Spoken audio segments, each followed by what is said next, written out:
नमस्कार, देवभूमि समाचार देख रहे हैं आप। आपके साथ मैं हूं स्वीटी दीक्षित। बुलेटिन की शुरुआत करेंगे हम जानकारी के साथ। रजिस्ट्रार कार्यालय में अनियमितताओं पर एक्शन जारी है। महानिरीक्षक निबंधन ने सब रजिस्ट्रार को किया है निलंबित। बता दें, सीएम धामी भी दे चुके हैं सख्त कार्रवाई के निर्देश और पूरे मामले पर एसआईटी का गठन भी कर दिया गया है। तो महानिरीक्षक निबंधन ने सब रजिस्ट्रार को निलंबित कर दिया है और सीएम धामी भी इससे पहले दे चुके हैं सख्त कार्रवाई के निर्देश और इसीलिए एसआईटी का गठन भी कर दिया गया है। तो पूरे मामले को लेकर एसआईटी का गठन भी कर दिया गया है। अनियमितताएं जिस तरीके से पाई जा रही है उसको लेकर यह आदेश जारी किया गया है। निलंबन हो चुका है ऐसे में, और रजिस्ट्रार कार्यालय में एक के बाद एक निलंबन होते जा रहे हैं। सीएम धामी ने सख्त कार्रवाई के निर्देश दिए। इसी खबर पर ज्यादा जानकारी के साथ अभय कैंथुरा हमारे साथ जुड़ चुके हैं। अभय, अब कार्रवाई लगातार शुरू हो रही है। बिल्कुल, ये कह सकते हैं कि जो लगातार मुख्यमंत्री पुष्कर सिंह धामी कह रहे हैं कि जीरो टॉलरेंस की नीति पर सरकार काम कर रही है, भ्रष्टाचार को यहाँ पर बर्दाश्त नहीं किया जाएगा, तो उसी सिलसिले में ये बड़ी कार्रवाई यहाँ पर समझी जा सकती है। पिछले दिनों जो मुख्यमंत्री पुष्कर सिंह धामी ने देहरादून के रजिस्ट्रार कार्यालय का जो औचक निरीक्षण किया था, उन्हें जिस प्रकार की शिकायतें यहाँ पर भ्रष्टाचार को लेकर मिल रही थी, उस पर उन्होंने एसआईटी गठित करने और कार्रवाई करने के निर्देश यहाँ पर दिए थे, जिसमें आज ये कह सकते हैं कि बड़ी कार्रवाई रजिस्ट्रार कार्यालय की तरफ से की गई है। जो निबंधक हैं उनको यहाँ पर निलंबित कर दिया गया है। साथ ही इस जांच में और भी जो नए खुलासे हैं, उन खुलासों के होने की उम्मीद यहाँ पर जताई जा रही है, क्योंकि जिस प्रकार से ये सिंडिकेट यहाँ पर काम कर रहा था, जमीनों को लेकर भूमाफियाओं के साथ मिलकर सिंडिकेट काम कर रहा था, तो ऐसे में विभाग के अधिकारियों कर्मचारियों की संलिप्तता की शिकायतें लगातार यहाँ पर मिल रही थी। कुछ ये समझा जा सकता है कि पड़ोसी राज्य उत्तर प्रदेश से भी इसके कनेक्शन यहाँ पर देखने को मिल रहे थे कि भूमाफिया किस प्रकार से वहां से आकर यहाँ पर जमीनों को खुद करने का काम कर रहे हैं। जो सरकारी जमीन है या लोगों की जो जमीन है, उनके फर्जी दस्तावेज बनाकर उन जमीनों के साथ खिलवाड़ यहाँ पर कर रहे हैं। उन सब चीजों को लेकर कठोर कार्रवाई यहाँ पर करिए। जिलाधिकारी की तरफ से भी जांच के निर्देश यहाँ पर दिए गए थे, और ऐसे में अब बड़ी जैसे जैसे जांच आगे बढ़ रही है, एसआईटी की तरफ से जैसे जैसे जांच यहाँ पर की जा रही है, तो जो दोषी अधिकारी हैं उन लोगों के खिलाफ यहाँ पर कार्रवाई करते हुए यानी कि अभी ये कहा जा सकता है ये तो शुरुआत है, आगे पता नहीं कितने पे गाज गिरेगी। बिल्कुल, ये कह सकते हैं कि अभी सिर्फ एक शुरुआत इस मामले की यहाँ पर देखने को मिली है। जो शिकायतें सरकार को मिल रही थी वो शिकायतें बड़ी गंभीर थी, और यही वजह थी कि मुख्यमंत्री पुष्कर सिंह धामी ने रजिस्ट्रार कार्यालय का औचक निरीक्षण यहाँ पे किया था। उन्हें जो शिकायतें मिल रही थी, उन शिकायतों की पुष्टि उन्होंने अपने उस औचक निरीक्षण में देखने पर वहां पर पाई थी, जहां पर कई दस्तावेज गायब मिले थे। और मुख्यमंत्री के निर्देश के बाद जब जांच शुरू की गई थी, तो कई ऐसी फाइलें, जमीनों की कई ऐसे विभागों की फाइलें थी जो पिछले कई सालों से वहां पर नदारत देखने को मिली है। तो ऐसे में बड़ा फर्जीवाड़ा देखने को मिल रहा था। अब जांच जैसे जैसे आगे बढ़ रही है, नए खुलासे हो रहे हैं। जो आरोपित अधिकारी कर्मचारी है उनके खिलाफ कार्रवाई करने का ऐलान यहाँ पर यानी कि कहा जा सकता है अगर मुख्यमंत्री ने खुद इस पे संज्ञान नहीं लिया होता तो आज भी यही सिलसिला लगातार जारी रहता। जी बिल्कुल, अगर मुख्यमंत्री पुष्कर सिंह धामी का औचक निरीक्षण रजिस्ट्रार कार्यालय पर ना होता तो शायद जमीनों को खुर्द करने का, जमीनों को लेकर जो भूमाफियाओं का सिंडिकेट यहाँ पर काम कर रहा था, वो बदस्तूर यहाँ पर जारी रहता। और कई ये कह सकते हैं कि बेगुनाह बेकसूर लोगों की जो जमीनें थी, जो भूखता थे, उनकी जमीनों के साथ इसी तरह का खिलवाड़ यहाँ पर होता रहता। लेकिन मुख्यमंत्री पुष्कर सिंह धामी अपने कुशल नेतृत्व के चलते ये कह सकते हैं कि जो आम जनता की शिकायतें हैं उनका तुरंत तो संज्ञान यहाँ पर लेते हैं, और उन्होंने उन्हीं शिकायतों के संज्ञान में रजिस्ट्रार कार्यालय का निरीक्षण किया था, सख्त जांच के आदेश दिए थे। और यही वजह कि मुख्यमंत्री के निर्देश के बाद ये कार्रवाई आगे बढ़ रही है। जो दोषी अधिकारी कर्मचारी है उनके खिलाफ कार्रवाई हो रही है। जी, लेकिन बड़ा सवाल यही खड़ा होता है अभी कि इतने दिनों से लगातार उनकी तरफ से सरकार के आंखों में धूल झोंका जा रहा था, लेकिन सरकार को कानो कान खबर नहीं हो रही थी। बिल्कुल, ये कह सकते हैं कि अधिकारियों की संलिप्तता के चलते इस तरह के जो बड़े मामले हैं या भ्रष्टाचार है वो यहाँ पर खेले जा रहे थे, वो भ्रष्टाचार यहाँ पर हो रहे थे। उसी पर विराम लगाने की जरूरत थी, जिस पर मुख्यमंत्री पुष्कर सिंह धामी ने बड़ा एक्शन यहाँ पर लिया है। और स्वयं ये कह सकते हैं कि फ्रंट फुट पर आकर बैटिंग यहाँ पर कर रहे हैं। लगातार भ्रष्टाचार के खिलाफ वो कड़ी चोट यहाँ पर कर रहे हैं, चाहे यहाँ के मामले हो या दूरस्थ जनपदों के मामले हो, लगातार उनके खिलाफ कार्रवाई यहाँ पर की जा रही है। मुख्यमंत्री पुष्कर सिंह धामी के अधिकारियों को भी सीधे तौर पर निर्देश यहाँ पर दिए गए कि वो अपने कार्यशैली में बदलाव यहाँ पर करें। जनता की जो प्राथमिकता है, जनता के विकास से जुड़े जो मामले हैं, उनको सर्वोच्च तरीके से देखने का काम करें। जो जनता की समस्याएं उनका निदान यहाँ पर करें। अगर कोई अधिकारी या कर्मचारी उन सब चीजों में देरी करता है, लापरवाही करता है, तो उसके खिलाफ फिर स्वयं शासन स्तर पर कड़ी कार्रवाई यहाँ पर की जाएगी। और जिस प्रकार के जी भ्रष्टाचार को बिल्कुल, लेकर जैसे जैसे एक्शन आगे बढ़ेगा, अभी तो सिर्फ सब रजिस्ट्रार निलंबित हुए हैं, आगे पता नहीं कितनों पे गाज गिरेगी। बहुत बहुत धन्यवाद अभय तमाम जानकारियों के लिए। यूनिफॉर्म सिविल कोड पर मुख्यमंत्री पुष्कर सिंह धामी ने कमेटी का काम अंतरिम चरण में पहुंचने की पुष्टि की है। उन्होंने जल्द राज्य सरकार को यूसीसी का ड्राफ्ट मिलने की उम्मीद दिलाई है, जिसके बाद उत्तराखंड समान नागरिक संहिता लागू करने वाला देश का पहला राज्य बन जाएगा। आपको बता दें कि मुख्यमंत्री पुष्कर सिंह धामी दिल्ली दौरे के दौरान देश के गृह मंत्री अमित शाह से मुलाकात की थी और यूसीसी के बारे में चर्चा की थी, जिसमें मुख्यमंत्री ने जल्द ड्राफ्ट तैयार होने का और कानून लागू होने का आश्वासन दिया है।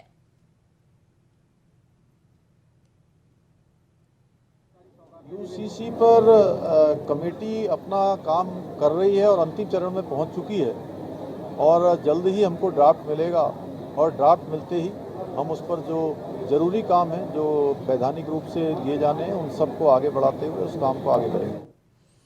उत्तराखंड कांग्रेस से आज बड़ी खबर है। उत्तराखंड कांग्रेस प्रदेश अध्यक्ष करण माहरा के गढ़वाल के लोगों को लेकर दिए गए बयान को लेकर जहां बीजेपी करण माहरा पर हमलावर है, वहीं कांग्रेस के पूर्व अध्यक्ष गणेश गोदियाल ने करण माहरा का बचाव किया है। कांग्रेस पूर्व प्रदेश अध्यक्ष गणेश गोदियाल ने साफ कहा है कि अंकिता के मामले को लेकर अध्यक्ष करण की पीड़ा थी जो सामने आई है। उनके अनुसार बीजेपी के पास कोई मुद्दा ही नहीं है जो बेवजह के मुद्दे उठा रही है। उन्होंने सीधे तौर पर जरूर कहा है कि करण माहरा ऐसे सख्त शब्दों से बच सकते हैं, लेकिन उनके दिल में जो दर्द था वो उनके शब्दों के रूप में झलका है।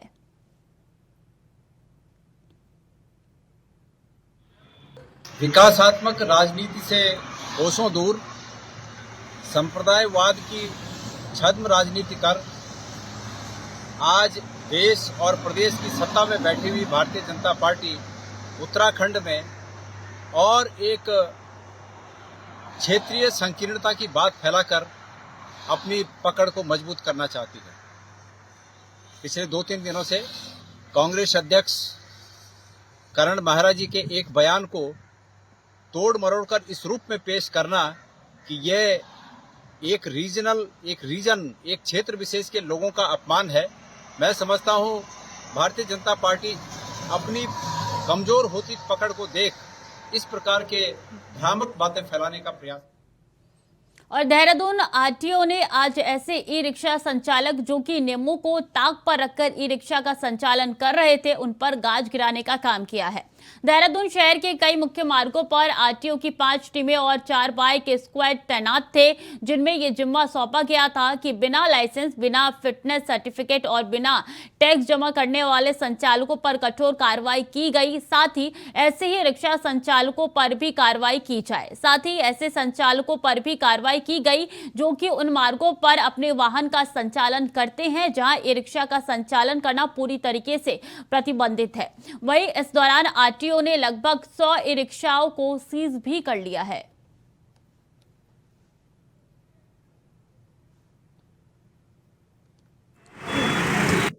ई रिक्शा में आपने देखा होगा कई मार्गों पे उनको रोक लगा रखा है। उन मार्गों पे ई रिक्शा चालन करना निषेध किया गया है, बैन है, फिर भी लोग चला रहे हैं। हाईवे हों या ढेर सारे यहाँ 6 रूट हमारे यहाँ हैं जिसपे ई रिक्शा चलाना बैन किया गया है, उस पर भी कई लोग चलते हुए पाए गए, उनका भी चालान किया गया है। फिलहाल वक्त तो चला है छोटे से ब्रेक का, जल्द लौट रहे हैं। ब्रेक के बाद एक बार फिर से स्वागत है आपका। खबरों में आगे बढ़ेंगे। खबर लक्सर से है। लक्सर के सेठपुर गांव की बाढ़ के पानी की निकासी के लिए प्रशासन ने जेसीबी मंगवाई और भारी पुलिस की मौजूदगी में सड़क खोदकर पाइपलाइन डाली गई। इस दौरान ग्रामीणों ने बताया कि बाढ़ के पानी से उनकी फसलें जलमग्न होकर खराब हो गई है, लेकिन फिर भी खेतों में जलभराव की समस्या बनी हुई थी। 1 साल पहले कुछ लोगों ने पाइपलाइन को दबा दिया था, जिसके कारण पानी की निकासी का रास्ता भी बंद हो गया। तब से लेकर वो अब तक शासन प्रशासन से पाइपलाइन खोलकर पानी निकासी की मांग करते चले आ रहे थे। 3 दिन पहले लक्सर पहुंचे कैबिनेट मंत्री गणेश जोशी से भी उन्होंने इसकी शिकायत की, तो मंत्री के निर्देश पर प्रशासन की टीम गांव में पहुंची। शांतिपूर्ण तरीके से जल निकासी का रास्ता बनाया जा सके, इसके लिए भारी पुलिस बल भी तैनात किए गए। वहीं तहसीलदार ने भी बताया कि शांतिपूर्ण तरीके से सड़क खोदकर पाइपलाइन डालने का काम किया जा रहा है।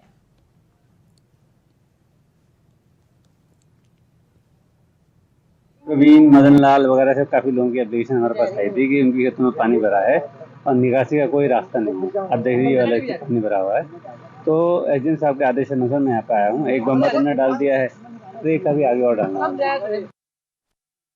और कालाढूंगी तहसील के ग्राम सभा बेलपोखरा में गुलदार का आतंक जारी है। खेतों में काम करने पहुंची महिलाओं ने जब गुलदार को देखा तो उनकी चीख निकल गई, जिसके बाद ग्रामीणों ने वन विभाग को जानकारी दी। मौके पर पहुंची टीम गुलदार को पकड़ने में जुटी हुई है।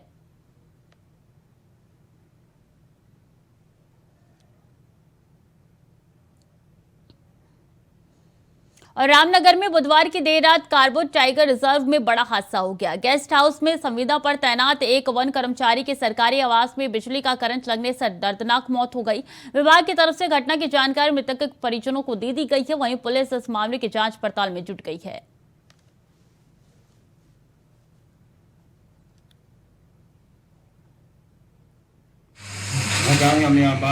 बाल कटाने, उसने कहा भाई मैं बाल नहा रहा हूँ। मैंने कहा चल ठीक। नहाने के बाद वो बाहर आया, कपड़े धो के लाया। बाहर जैसे कपड़े लगा, मैं अंदर गया, बोला तू नहा ले। मैंने अपने लोटा पानी डाला, मेरे को हल्का झटका मारा। मैंने एकदम उसका नाम लिया धनु, मैंने करंट लग रहा है। वो मेरे से पहले वही गिर गया बाहर। जैसे मैं गया वहाँ पे, मेरे को फिर वहाँ पे झटका लगा। तब तो उसके हाथ से धुआं से मतलब पकड़ कर तार, तो मैंने डंडे से मार के तब छुड़ाया उसको। उसके बाद अगल बगल वाले लोगों ने साथ दिया मेरा, तो स्टाफ पूरा हमारे स्टाफ ने मेरे सही किया। और राजधानी देहरादून में जमीनों की धोखाधड़ी के मामले को लेकर मुख्यमंत्री को लंबे समय से शिकायत मिल रही थी, जिस पर एक्शन लेते हुए देहरादून मुख्यमंत्री ने खुद रजिस्ट्रार ऑफिस का औचक निरीक्षण किया। इस दौरान उन्होंने रजिस्ट्रार ऑफिस में कई खामियां पाई। साथ ही इसके बाद इस मामले में एफआईआर दर्ज करते हुए इसकी जांच के लिए एसआईटी टीम का गठन किया गया। बता दें कि एसआईटी की टीम जांच शुरू होती सरकार ने एक बड़ा फैसला लेते हुए देहरादून रजिस्ट्रार राम दत्त मिश्रा को सस्पेंड कर दिया। रजिस्ट्रार के निलंबन पर मुख्यमंत्री ने कहा कि लंबे समय से शिकायतें आ रही थी कि जमीनों में धोखाधड़ी की जा रही है, यहां तक कि रजिस्ट्रार ऑफिस में कागज भी बदले गए हैं। साथ ही मुख्यमंत्री पुष्कर सिंह धामी ने आगे कहा है कि लोग अपने खून पसीने से जमीन खरीदते हैं और अगर रजिस्ट्रार ऑफिस में ही कागज बदल दिए जाते हैं तो ये बहुत गलत बात है। इस मामले में 3 सदस्यों की एक कमेटी बनाई गई है जो निष्पक्ष जांच करेगी। जो भी इसमें दोषी होंगे उनके खिलाफ ठोस कार्रवाई की जाएगी। और कई जगह पर जो रजिस्ट्री वाले रजिस्टर हैं, उन रजिस्टरों में कई जगह पर शिकायतें आई हैं कि उसके पन्ने बदल दिए गए हैं और जो असली जो उसका मालिक है उसका सारा डिटेल ही उसके अंदर से गायब कर दिया गया है। इसलिए इसमें एसआईटी का गठन किया है, एक उच्च स्तरीय कमेटी बनाई है और मैंने स्वयं जाकर वहाँ पर देखा है। इस पर हम कड़ी कार्रवाई करेंगे जिससे कि उत्तराखंड के अंदर जो अपना अच्छे तरीके से रहने वाले लोग हैं, जिनकी अपनी ज़मीनें हैं, अपना पुराना जायदाद है, उस पर किसी प्रकार का कोई संकट ना आए, उन पर मन में किसी प्रकार का संदेह न हो, वो निश्चिंत होकर यहाँ रहें, इसकी व्यवस्था हम सुनिश्चित। तो मुख्यमंत्री ने रजिस्ट्रार ऑफिस का औचक निरीक्षण किया। इसके बाद से उन्होंने खुद खामियां पाई यहाँ पे। इसके बाद से वहां के ऑफिसर को उन्होंने निलंबित कर दिया और ऐसे नहीं कई दिनों से लगातार शिकायतें मिल रही थी मुख्यमंत्री को। इसके बाद से मुख्यमंत्री ने ये निरीक्षण किया। तस्वीर उस समय की है जब वो निरीक्षण करने के लिए पहुंचे थे रजिस्ट्रार ऑफिस और खुद मुख्यमंत्री ने यहाँ पे कई खामियां पाई। मुख्यमंत्री का यह भी कहना है कि लोग अपने खून पसीने की कमाई से घर खरीदते हैं और ऐसे में जब रजिस्ट्रार ही नहीं होता ढंग से और ऐसे में कई कागज भी बदल दिए गए हैं तो ये बहुत गलत बात है। सख्त से सख्त कार्रवाई के निर्देश उन्होंने दे दिए हैं। 3 लोगों की एसआईटी की टीम यहाँ पे उसका गठन किया गया है और ऐसे में मुख्यमंत्री का कहना है कि जल्द से जल्द कार्रवाई की जाएगी।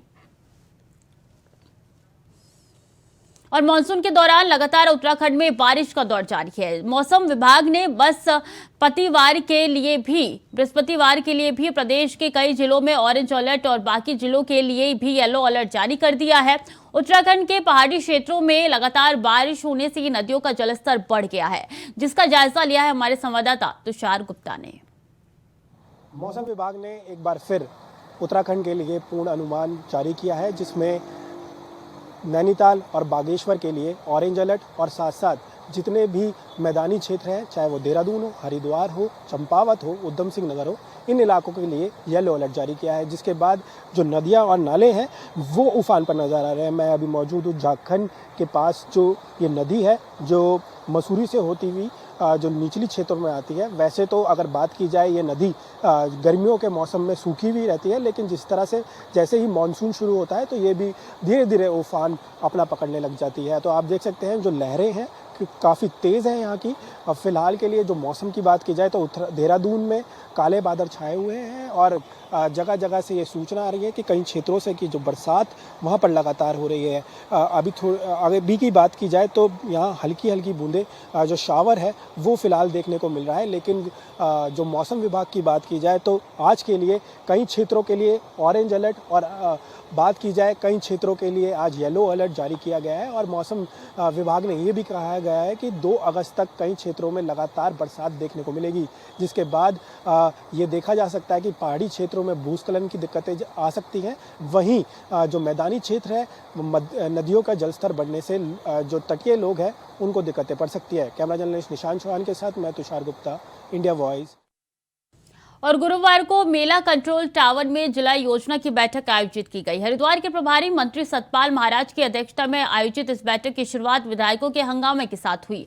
बैठक में विधायकों ने अपने प्रस्तावों को शामिल न किए जाने का आरोप लगाते हुए हंगामा किया। बैठक में जमकर हंगामा किया गया। हंगामे के बाद बैठक में विभिन्न प्रस्तावों को शामिल करते हुए इस वित्तीय वर्ष में 62 करोड़ 48 लाख का बजट पारित किया गया, जिसमें से 50% पुराने कामों के लिए जबकि 50% बजट कार्यों के लिए उपयोग में लाए जाएंगे। जिला योजना की बैठक हुई है और 1 साल बाद हुई है, ऑलमोस्ट 1 साल बाद हुई है। तो पहले तो यही था कि 1 साल बाद क्यों हुई है।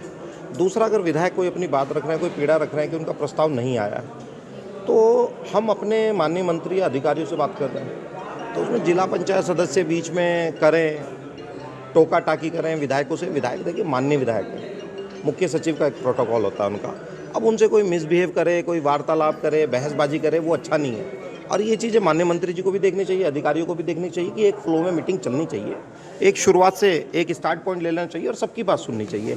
तो उसमें हमने थोड़ा सा हमको बोला कि भाई आप ऐसा मत कीजिए, विधायकों से बहस करना क्या, हम भी समाज सेवक हैं, आप भी समाज सेवक हैं, हमारा भी उद्देश्य यही है कि लोगों के काम होने चाहिए। और जिस तरीके से पिछले साल भी मीटिंग में वही बातें थी और आज भी वही हैंडपंप की हम बात कर रहे हैं, तो जो हमारा उद्देश्य मीटिंग का है वो उद्देश्य पूरा नहीं हो रहा है। और ये इस जिला योजना की बैठक में इस वित्तीय वर्ष 2023-24 का परिव्यय 62 करोड़ 34 लाख 48 हज़ार जो हमने यहाँ पर अभी समय स्वीकृत किया है। पिछले साल जो है, पिछले वित्तीय वर्ष 2022-23 में जो परिव्यय था वो 49 करोड़ 42 लाख था। तो इस समय हमने जो है 26.15% जो है बढ़ाया है। और इसमें जो है 50% जो है पुराने कामों में खर्च होगा और 50% नए कामों में खर्च होगा। और इसके साथ साथ निश्चित रूप में, क्योंकि ये आपदा से प्रभावित क्षेत्र है, तो माननीय मुख्यमंत्री जी से सलाह करके हम लोग यहाँ केंद्र की टीम भी आ रही है, तो आपदा के क्षेत्र के अंदर जो भी सहायता होगी वो इसी खबर पर ज्यादा जानकारी के साथ विकास हमारे साथ जुड़ चुके हैं। विकास, ये बड़ी बैठक हुई है।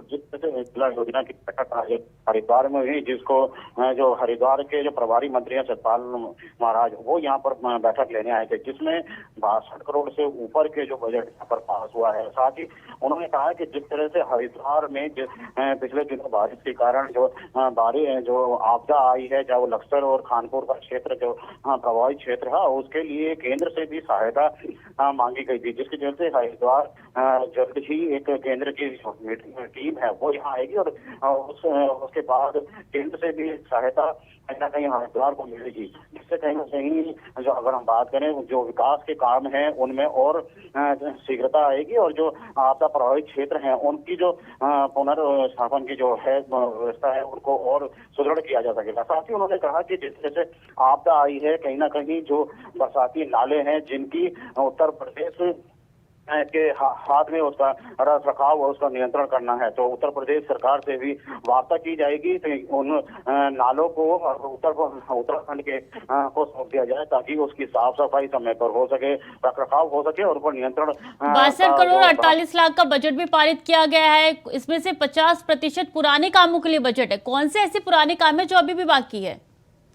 बिल्कुल, जिस तरह से कई काम जो जिला योजना के थे वो कहीं ना कहीं रुके हुए थे बजट के कारण, तो जिस तरह से बैठक में भी जो विपक्षी पार्टी के जो विधायक थे उन्होंने ये बात भी यहाँ पर उठाई थी। और क्योंकि हंगामादार ये बैठक शुरुआत में हुई जिसमें कांग्रेस के जो विधायक हैं और बसपा के विधायक हैं उन्होंने ये बात भी रखी थी जो पिछले जो बैठक में जो प्रस्ताव आए थे वो काम भी अभी तक नहीं हो पाए हैं, जिसके बाद तो अपना वक्तव्य देते हुए सतपाल महाराज ने कहा है कि जिस तरह से बजट पास किया गया है उसमें जो बजट में जो पिछले कई कार्य हैं जो रुके हुए हैं और जो अलग अलग क्षेत्रों के हैं उनको पहले किया जाएगा और जो 50% का जो बजट है वो नए जो प्रस्ताव आज यहाँ पर आए हैं। जी बिल्कुल विकास, अब देखना होगा कि जो बजट जारी किया गया है उसको लेकर काम होता है या फिर यूं ही वादे अधूरे रह जाएंगे। बहुत बहुत धन्यवाद आपका तमाम जानकारियों के लिए। तो फिलहाल के लिए देवभूमि समाचार में इतना ही। खबरें लगातार जारी है, देखते रहिए इंडिया वॉइस।